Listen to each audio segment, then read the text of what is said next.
Welcome to the Rim Break Rodeo. We hope this video helps. You start by cutting power for safety. Unplug or flip the breaker, then you can work without risking electronics.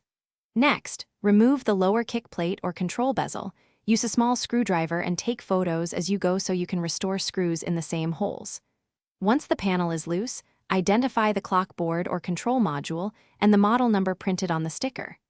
This gives you access and the exact settings path to change the time reliably.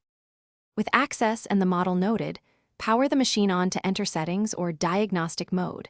Many units require holding two buttons for 3-5 seconds. Once in, navigate to clock or time. Some menus show icons rather than words, so check the control board label if unsure.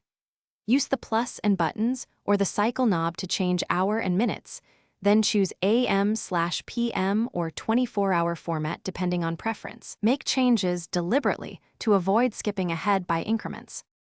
You finish by saving the new time.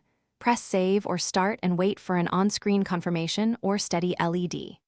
Once saved, reattach the control bezel and screws in their original locations, restore power, and run a short rinse cycle to confirm the clock keeps time during operation. If the time won't save or resets after power loss, reset the control board by unplugging for 60 seconds, then re-enter the time. If that fails, the real-time. Thanks for watching. Consider subscribing if we helped you.